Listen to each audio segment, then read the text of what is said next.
Okay. Love you.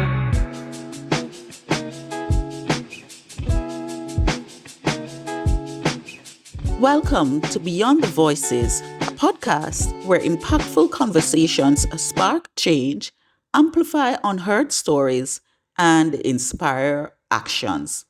Here, we give voices to the change makers, the dreamers, the doers, and those who are shaping a better world. Whether it's innovation, advocacy, or personal journeys, every voice matters. Each week, we bring you compelling stories, deep insights, and transformative ideas from thought leaders, activists, and everyday heroes from around the globe. From untold stories of resilience or stories of groundbreaking perspectives, Beyond the Voices is your destination for meaningful conversations that leave a lasting impact. If you're ready to be inspired, challenged, and moved, this podcast is for you. Beyond the Voices, where impact meets inspiration. Welcome to Beyond the Voices, another episode. I want to say Happy New Year. This is our first recording. This is our first meeting. This is our first engagement. And I promise you it's going to be powerful. Happy New Year to all our viewers, all our listeners, and we hope that your new year started well and will end even greater. Now, this evening, this morning, this afternoon, depending on where you are, we will be speaking with Manasseh Thornton. Now, if you've watched many of my episodes, you know that I can butcher someone's name, but I hope I haven't butchered his name and he will have that opportunity to pronounce his name. You can never get a name wrong or right. It's how you pronounce it. Now, welcome to this episode with your host, Charlene Clark Curo. Today's episode, we will be speaking with Manasseh Thornton, and we will be talking about uncharted territory, a father's journey. So first, let us welcome Manasseh to the floor. Manasseh, welcome. Thank you for having me. I appreciate it. You didn't do too bad. Trust me, I've lived with this name for 50 years and I have been called everything under the sun. The correct pronunciation is Manasseh. Manasseh. Okay. Manasseh. Manasseh. Yeah. Manasseh. Well, how did you get that name? Does it have a meaning? Yes, Manasseh is Hebrew and it means to forget. Oh, to forget? To forget. That is why I'm forgetting how to pronounce it, right? Yes. I must say, My mother is an AME pastor and named me Manasseh when oh, I was born. it's a beautiful name. And the surname, Thornton? Thornton, that's me and my father. Robert Thornton came from him. And so, yes, he was born and raised in Youngstown, Ohio, and most of his people. And my grandmother was raised in Youngstown, Ohio. And yes, we come from that long lineage. Oh, okay. Well, it's a pleasure having you here on Beyond the Voices. Tell us a little bit about yourself, Manasseh. Yes, sure. Again, my name is Manasseh Thornton. I'm from Youngstown, Ohio, born and raised. I come from a fairly big family. It's five of us. I'm the fourth child out of five children. My parents have been married for over 62 years, and my dad is 94, and my mother is 87. So I come from a very old school, a very old mentality type of family, strong knit community, that kind of a situation. So some people would say I come from a good stock. Good stock. Yes. All right. So we want to talk to you a little bit about your journey, right? A father's journey. Yes. And we want you to share with our audience that journey. You know, when we talk about a father's journey, we think of something that is hard, something that is coarse, something that is strong, something that is stern, because we are aligning it with the father, right? So we want to hear if that is true or partially true, or there are some more things to be added or some things to be taken away. So let us start right there. Your journey, the father's journey, an uncharted territory. Tell us a little bit about your journey as a father. Sure. After coming from Youngstown, I ended up going to Wilberforce University, the first historically private Black college in the nation, and that's where I studied sociology and started finding my love for working with people. I've grew up in again a very community driven family. My mother and father were very active in the community, and it spilled over into many of our lives, my siblings' lives, and so I've always done community service. I've always, early on going to church and participating in all of the activities that church had to offer in the community and things of that nature gave me the grounding for my social work and sociology background. Going into Wilberforce, I knew that I wanted to do something to help people, but I wasn't certain exactly what stage or what level that would look like. And so when I decided to major in sociology and got my degree in sociology, I was on that trajectory towards helping people. So that's kind of my foundation and my background. And then you fast forward where I found my wife and we get married. You start talking and having these discussions about children. Right. The interesting thing about my story is that I never wanted to have children. Wow. I never wanted to be a father. And so that dynamic, once you meet someone that you decide that you want to spend the rest of your life with, those conversations begin to arise. At the time, my wife was in medical school and didn't want to have children at the time either. And so we were able to spend our first 6 years of marriage without children. And so we kind of got accustomed to our routine, and we kind of got accustomed to life together and things of that nature. And then it was time to really start having that serious conversation on if we were going to have children or not. I didn't know that I was able to say out loud that I didn't want to have children for sure. The conversation was, do you want to have kids? And it's like, I think we're good right now. Let's just keep working and keep saving, and that turned into 6 years.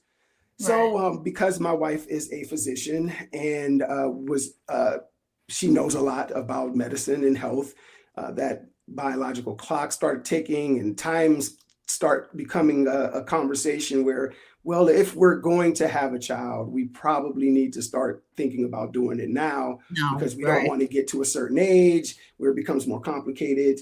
High pregnancy issues and things of that arise. And so we had to kind of make a decision. Mm-hmm. And so we said, well, we'll just be less careful. And that less careful. We will be less careful because now we are ready to have children. So let's be less careful. Let's be less careful. And that less careful turned into a child. Okay. When we found out that we were pregnant, my wife asked me if I would be willing to stay home. Mm-hmm. And it was something that I had never considered before. Doing the stay-at-home father thing, although I knew it existed, it wasn't something that I'd even considered. I was still really trying to get accustomed to the idea of having a child. Mm-hmm. And so starting that, the basis of my journey is I never wanted to be a parent. I never wanted to have children, never really cared about legacy, never cared about the name carrying on or any of that stuff. Mm-hmm. And so I had to kind of be faced with this reality that one, I didn't want to be a father, but now I was about to be a father because we were pregnant. And then two, my wife had just asked me, would I be willing to stay home? And so those things, it was a very kind of a shocking moment. And I took it in. I took some time to think about it. But the reality for me was, these are this is my child and I created it. And I would absolutely, I know I had the foundation to be able to stay home. I wasn't afraid of doing that. I just didn't know what that would look like. What would my life look like? not working, what my life looked like, kind of giving up my career and things of that, things of that sort. So that was the foundation of the journey, and that's why the beginning of the title is Uncharted Territories, because we all kind of walk into parenthood, even if you have parents and you've learned from them, but you walk into parenthood really uncertain Uncertain. you Exactly. know, unknowing of what to expect. You can read as many books as you want and all of that, but it doesn't Right. truly prepare you. There is no manual that can completely prepare you to be a parent. Correct. Exactly. I want to go back a little bit to what you stated before. You said that you did not want children.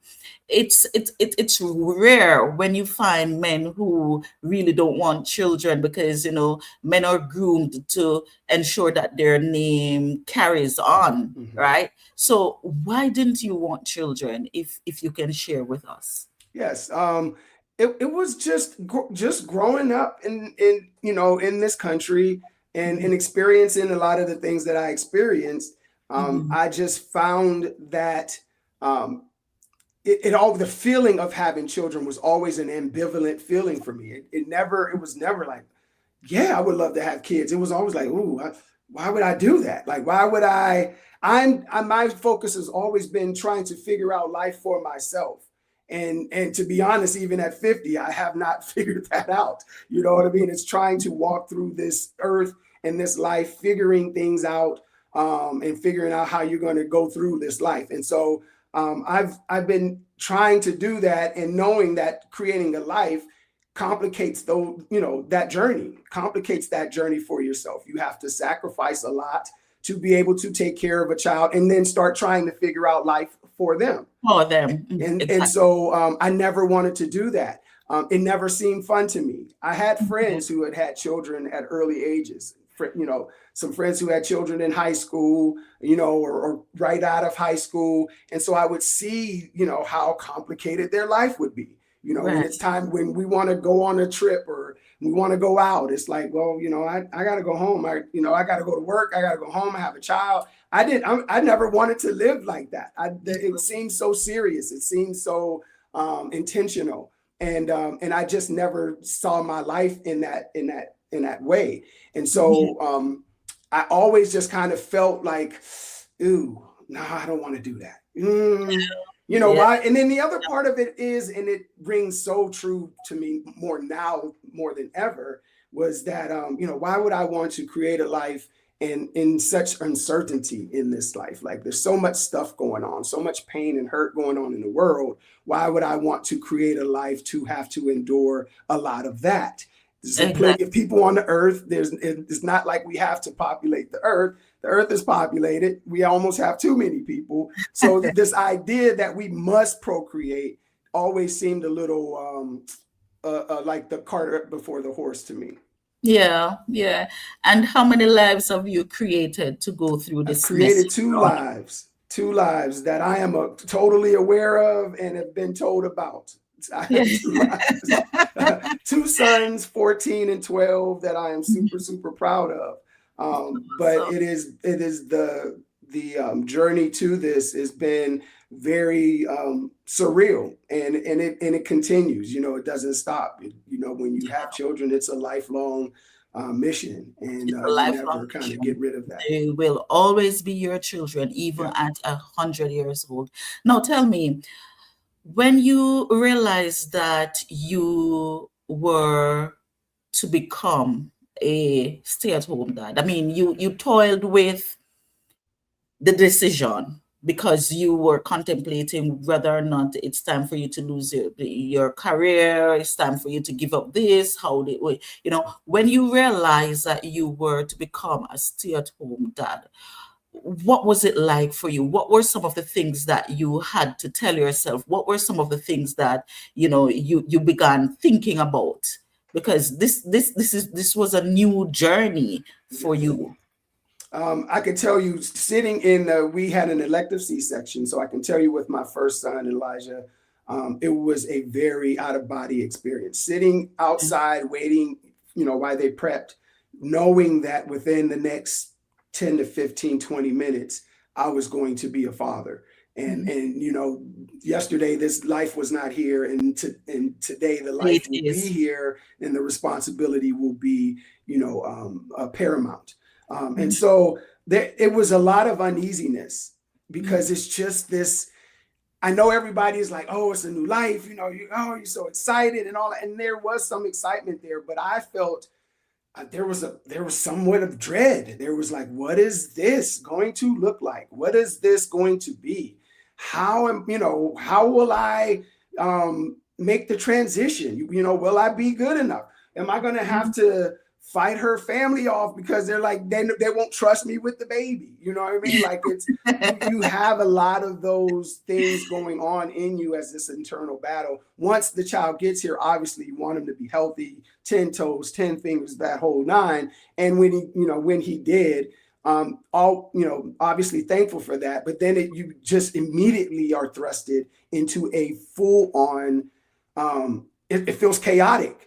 It's, Right. where's the, all of these things that you never had to think about before. Where's the, Mhm. do you have the bassinet set up? Where's Mhm. where's the car, the car chair? Where's the, Mhm. where's the binky? Where do you have diapers? Where's the formula? Are we breastfeeding? Like, all of these things that I never considered before now Before. just being thrust like a levee breaking. All of these things that you now have to consider Mhm. 24 hours a day, and you don't want to mess it up. And Ex- so there's a lot of uneasiness. There's a lot of uncertainty. Do you think, Short. do you believe it's easier for the female than the male? I don't. I believe that for me, a lot of myths were dispelled for me in the process. One, in my mind, I'll speak for myself. I don't know how other people think, but in my mind, as a man, I thought that women, just once you got pregnant, a natural, like, motherly thing, like cloak, just dropped over you. You know what I mean? Like, it just, like, this veil of motherliness just drops over you, and you just start I like it. understanding things. That's not true. That's No, it's not. that's not true. And no, it's You not. Take it from a mother. It's not. as a man, I felt very detached from the overall pregnancy. Mm. It's something that I don't think people talk about very often, but the woman goes through this thing, right? You guys feel, you from the moment you know that you're pregnant, you start to feel your body changing, the biology of your body changing. Things you're everything is moving and changing in real time. And for a man, we just have to kind of sit and feed off of your energy of how you're feeling about it. Because I Yes. don't feel any of that. I don't feel the movement. I don't feel the kicks. I don't feel Mhm. the turning around in the stomach. I don't feel the resources being drained from you from this alien Mhm. inside of your body. I Mhm. have to watch you, feel you, and experience it through you. And so Right.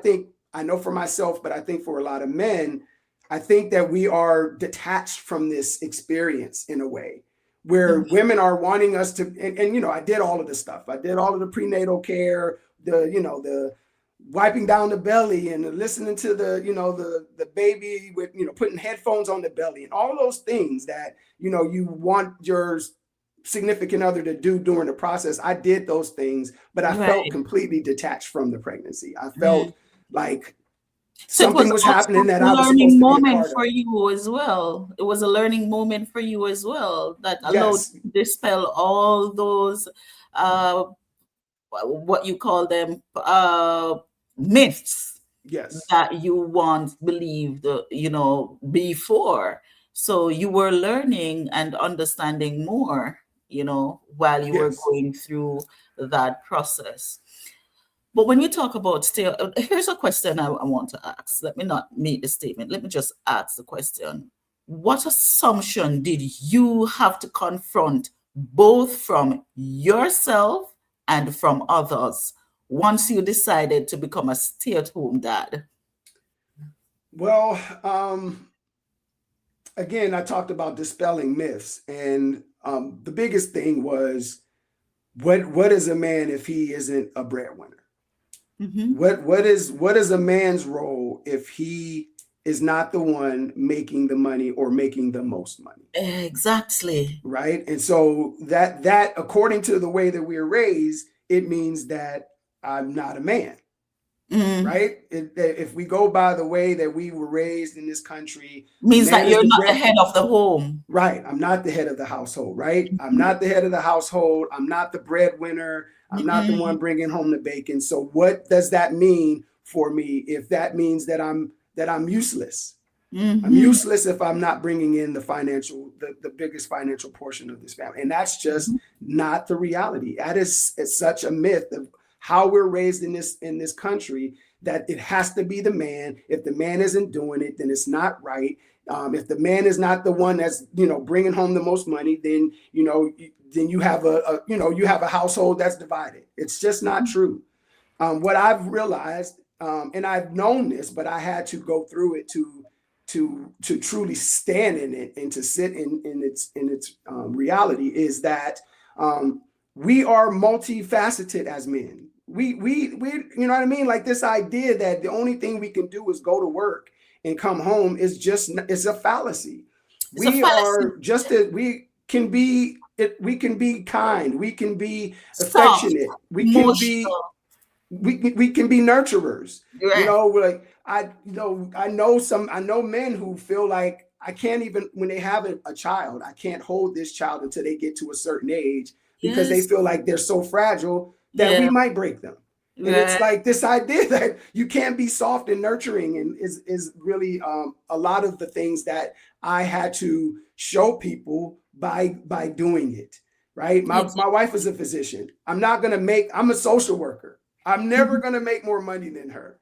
Right. And so if that means that I'm not a man, then I don't know. I don't know what your But who definition is. defines who defines who the man should be in your home? I You see, think that. because we have been prescribed this medicine in a global way, Mhm. and we hone it to be our own. And sometimes we are so afraid to make trends. We're so afraid of changes. We're so afraid to be the difference. Mhm. And because we own it to be ours, even though we did not define it that way, sometimes we make our home a difficult place to thrive. And so, because of how men are raised, we start with the pink and the blue, and the men represent the blue. And once you see the blue, it comes with a man being strong, the head of the home, a man being the provider, the breadwinner. A man should be earning more than the female. Once you see that color blue, that's the meaning of blue when it's aligned to the man. Yes. And so for you, when you're asked to become, when you decide to become a stay-at-home dad, your color switches from blue to pink. And now the pink represents, the weaker sex. You're Mhm. now soft. You've lost your place at the home as a man, because now you're pink, representing what the woman should be, which Mhm. should be very submissive, calm, the nurturer for the children, the one who is making the least. And so all of that combined must have been something that you had to, decide that this is you without listening to the noise, Yeah. right? This is what you want to do for your home, because at the end of the day, you define who the man is at your home. You do have to, each individual household has to move accordingly. You Yeah. you use whatever you need to get through whatever you need to get through, right? And I so my agree. biggest thing when my wife first asked me, the biggest question that I had was more for her. I said, will you be able to face your coworkers? Will you be able to face your colleagues when you guys are in your staff lounge and you guys are talking and they're asking you what your husband does and you say he's a stay-at-home dad? When the jokes come, and will you be okay? Will you be able to be fortified? Will you stand with me on this and it not be the butt of the jokes, right? and Exactly. um and she was very solid in that. She was not concerned about that at all. Her biggest concern was, I want to make sure that our child is in good hands when I'm here at work. I want it'll take a stress off of me. And Right. so, for as a family unit, you have to move in ways that will be best for the overall. That does Mhm. not always, and like I say in the book, it's about killing your ego to be able to Mhm. fit in the constraints of a family.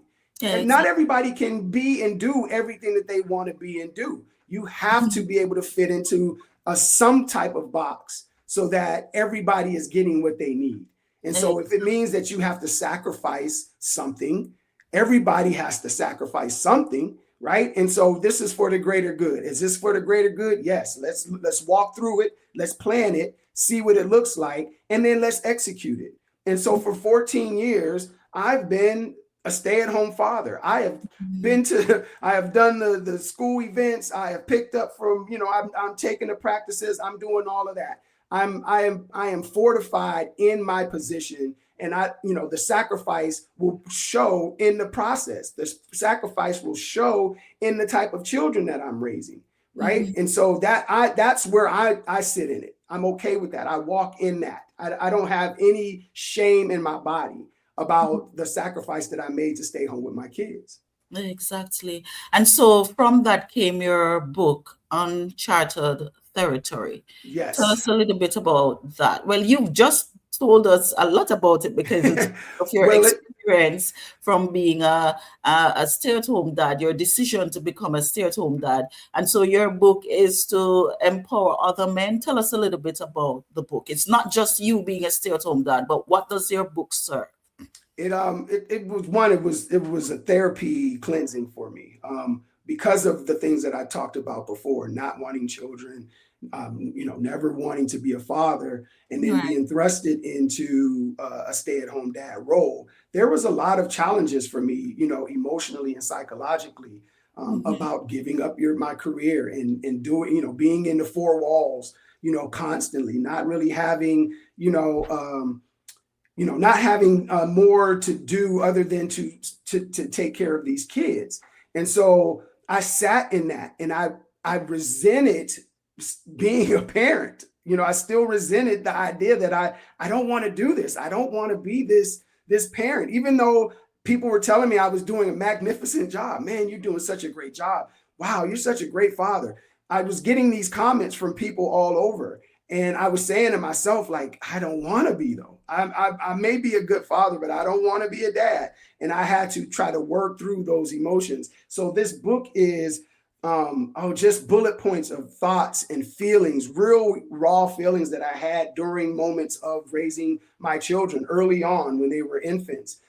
Days where I was just going through it. And I would write these things down, and I accumulated 10 years of material of just thoughts and feelings and emotions that I was feeling during these moments of raising our children. And at some point, I had to purge it because I kept feeling this very uncomfortable feeling of not wanting to be in this position of fatherhood. And so I went to a friend who helped me gather these thoughts and try to culminate it in a book, in the form of a book. And so that's what Uncharted Territory is. It is talking about the things that a lot of people don't talk about in marriage, in relationships, in fatherhood, and in parenting. I don't pull the punches. There's no niceties. I tell a real perspective, from my perspective, a real look into what I think a lot of parents, not just fathers, go through in these decision making, in these decisions that we made in our lives. A lot of us would never thought that we would be in the position that we are. When, Right. if you look back on the things that you thought, that you Right. thought you may have done with your life. And Exactly. so, to have a book where I can help my sons use as a roadmap for their lives. In the back of the book, in the epilogue, there is a section called Things That I Wanted My Sons to Know. And I wanted them to just know more about who I was from my perspective. Being that my father is 94, they come from a different era. I didn't feel like I know my father as well as I know that my children know me, because we just spend so much more Much time time together. together. And Right. the conversations are different, and the era is different. And what I mean? We share things now that our parents didn't share with us back then. Right. And so we talked earlier that there's not a blueprint or a book that can that gives you the information. Everything. But Mm-hmm. this book, I would hope would be a roadmap for people to begin to start having those conversations, to start the internal dialogue with themselves, and then be able to have that dialogue with not just their children, but their significant others as well. But this book could very well be that manual because it's based on the reality of your experience. You see, Yes. it's not just someone sitting behind a desk thinking about what should happen in the home and writing a book. This book is written by someone who is living the experience that is being placed in the book, who can say the difference is, well, my child is different from your child in personality, but this book could very well be the manual. So let's make it the manual, right? For stay at home dad. Yes. Yes. So, Yes. That's the plan. yeah, let's make it the manual for stay at home dad from coming from a father who knows what it is like. Yes. But Yes. and so what do you hope fathers would feel when they read your book? I hope they feel heard. I hope they feel seen. I hope that they begin to also tell their story. We all have a story, right? We all have a story to tell. And especially with the way that social media is today, everybody is essentially trying to tell their story. And so for me, the importance of wanting my children to know who I was, and for them to, if God forbid something were to happen to me before they get older, or before they have children, or before they decide if they want to have children, I wanted them to have something that they can look at and go back to and be like, oh yeah, okay, he did tell me about that. He gave me that story when I was younger, or maybe they have forgotten. So it becomes this kind of a reminder, something they can go back and kind of fill their cup with some of the knowledge and things that I've learned along my way. So I'm hoping that men will see themselves, they'll feel heard. I hope that they will begin to start telling their story, start writing things down, start telling things that maybe they've never shared with other people before, that they might want to share with their children. Because in this country, Black men we're not heard in the way that we should be. I know that Black people as a whole, Black women suffer the most out of anyone on the continent, but I feel like Black men are not heard. I would implore you, people out there, especially our Black women, or whoever, if you find yourself in a relationship with a Black man, one, listen to what he's saying. Yeah. He's telling you things. Mm-hmm. Some men are not as vocal. I am an extremely vocal person. I am an extremely vocal man. I am connected to my emotions. I am connected to the estrogen in my body as well as the testosterone. I don't have a problem with sharing my feelings or emotions about something. But a lot of men do have an issue with it. And they will tell you things, but if they feel like they're not heard, or if they feel like it's being washed over, then they just won't share anymore. They won't And they share. hold Mm-hmm. it. And they Mm-hmm. hold it, Mm-hmm. right? So one, please listen to them. Whatever your man is saying, him, however he speaks, whether it's nonverbals or verbals, please listen to what he's saying, because he's trying to communicate something to him. Two, we don't have the answers. We don't have all the answers. Just because we're the man or the men doesn't mean that we know what we're doing all the time, right? And so we don't have the answers all the time. So please have some grace when we say, I don't know. I don't know. This is going to be something where we're just going to decide to do, and we'll have to figure out if it was the right thing afterwards, right? And then also hold your man. Hold this man. If he's a good man, give him a hug. Hold on to him, right? Let him know that he's appreciated. We don't need things all the time. Men don't need a watch, a wallet. Sometimes we just want to be held and told it's okay, because we're suffering in silence. A lot of since I've written this book and I've had these conversations, I've had Black men say, man, I feel like that too, but I don't know how to say that. Yeah, I yeah. don't know how to say it. and they're fearful that if they do say it, they'll be ostracized, or they'll be, you know what I mean, like he's weak, you Able know, to, he's not a man. yeah, It becomes this thing, and so the men are different suffering in labels. silence. Please listen to what these men are saying. Hold on to him. Tell him he's worthy. Tell him he's needed. This idea that men are not are easily replaceable, or not needed in this unit is dangerous, and we Yeah. can see the results of that, because over decades we've been told that we don't necessarily matter, that women are surviving without men, and so we don't Mhm. matter, and You that know, is also a fallacy. as you said that, I remember I went to a function and someone was making a presentation and they asked the ladies to repeat, "We don't need men," at the function. "We don't need men." And I'm like, no, I can't repeat that because I do need my men.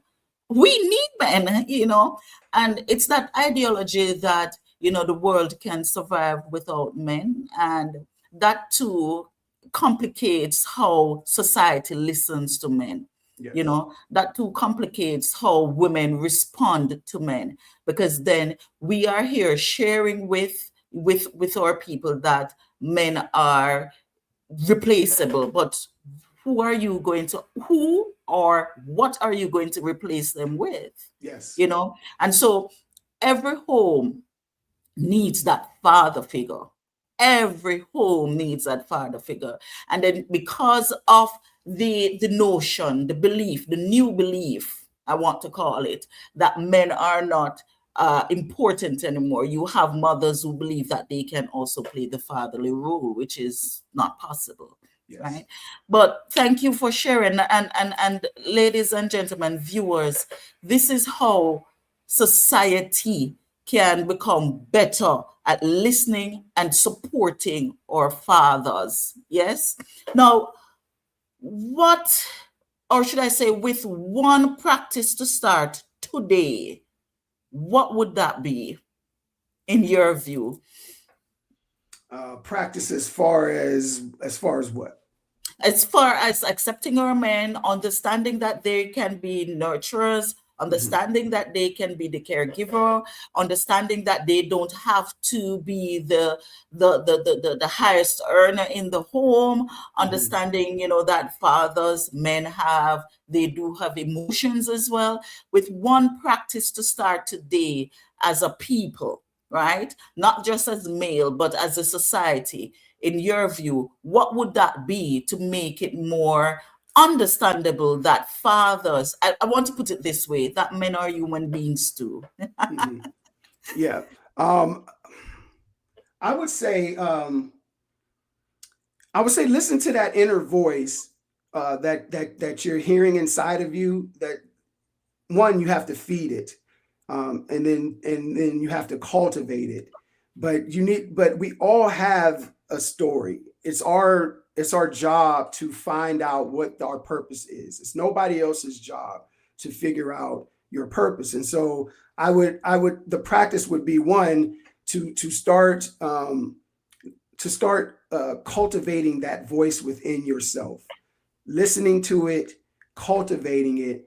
Write down your thoughts, as scary as it is, right? Not everything, you can't share everything with everybody.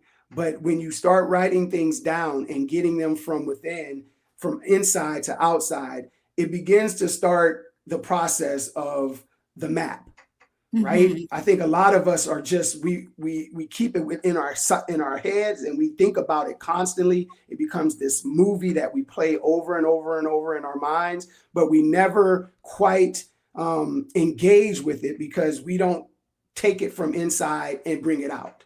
So I would say the practice would be to start cultivating your inner voice. Start listening to it. Start feeding it. Start reading and meditating. Start writing down things, so that you can start getting your story out, so that you can start seeing what it is that is inside of you, and start being able to either address it or move on from it. A lot of us are holding trauma old trauma from childhood, old trauma from the last marriage or the last relationship. Like we are holding on to things that we need to process, and we're not processing it because we won't take it outside of ourselves. We have to release it in some form. This book is my therapeutic release.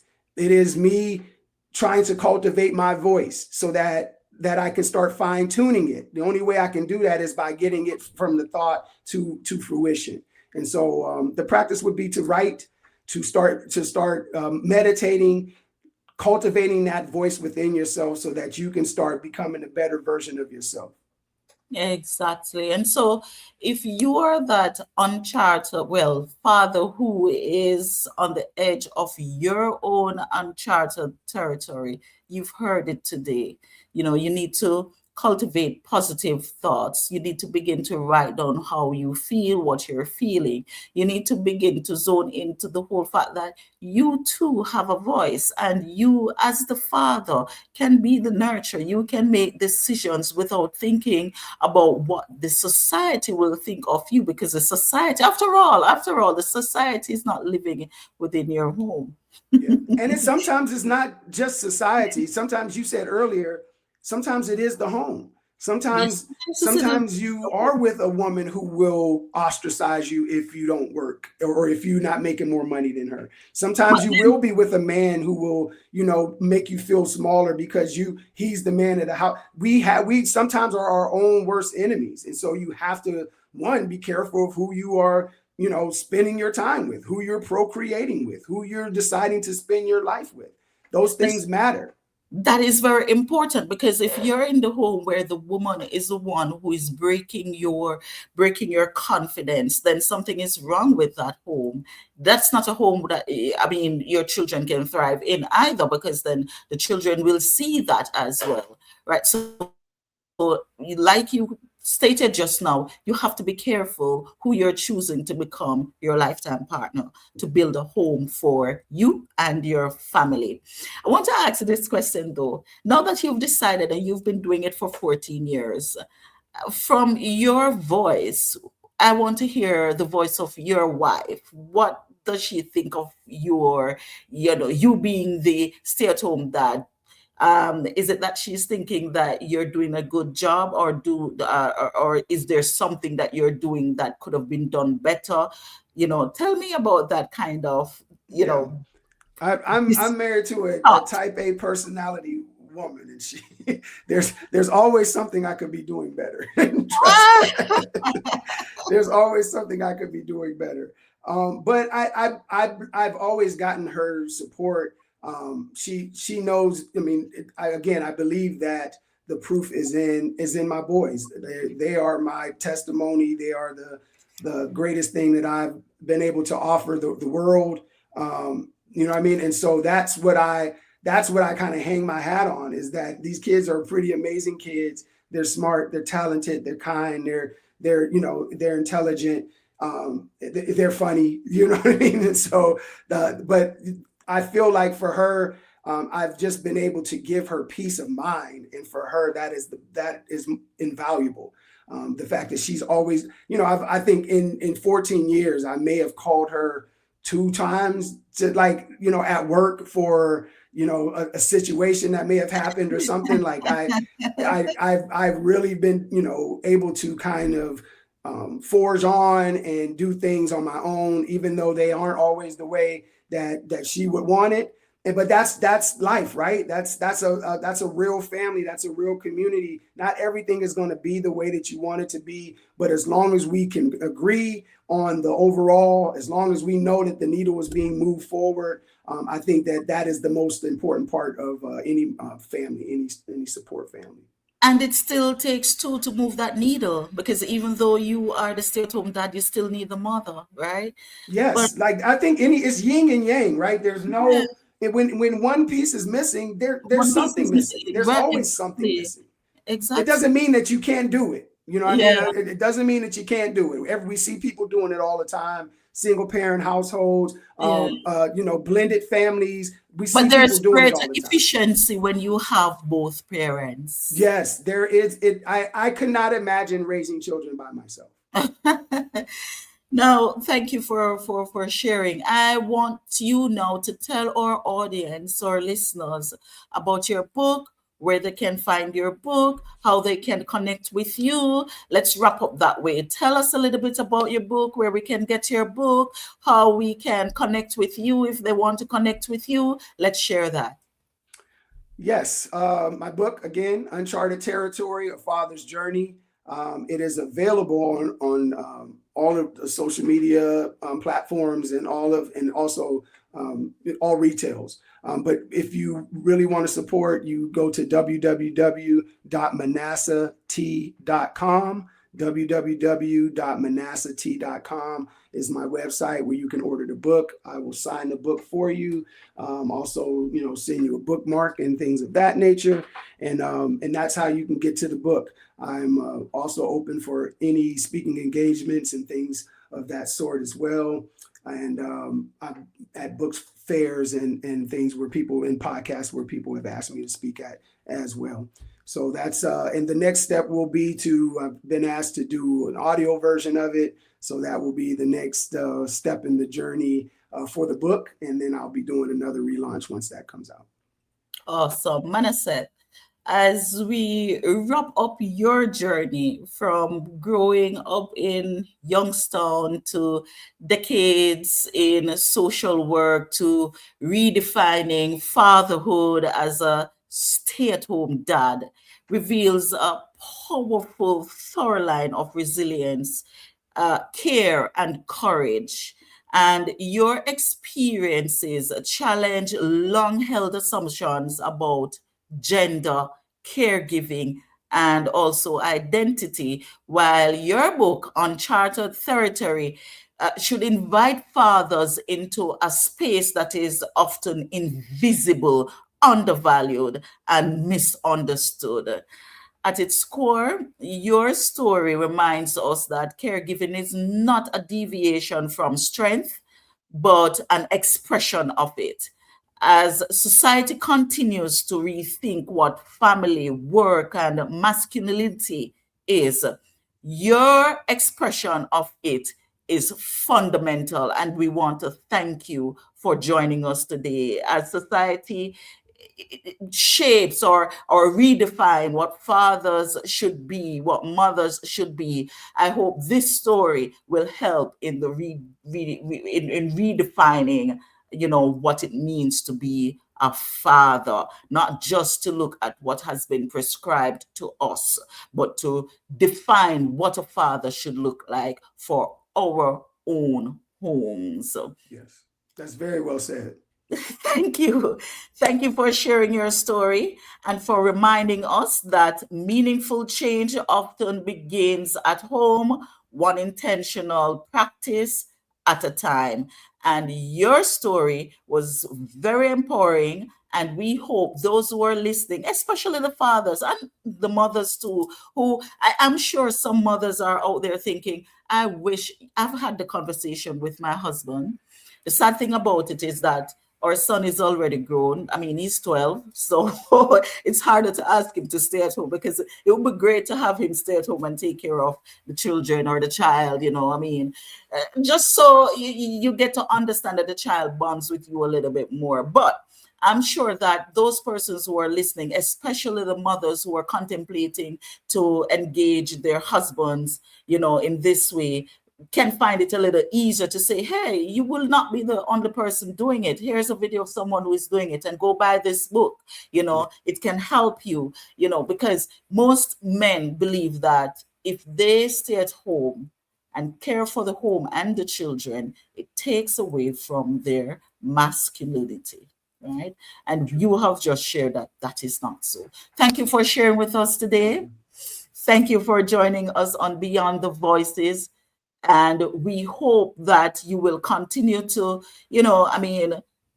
share your story, empower those persons, empower others who are fearful of doing just what you're doing, and to show others that, hey, it is possible and you are still the man of the house. Thank you very much. And we'll see you another time. Manasseh, I love you.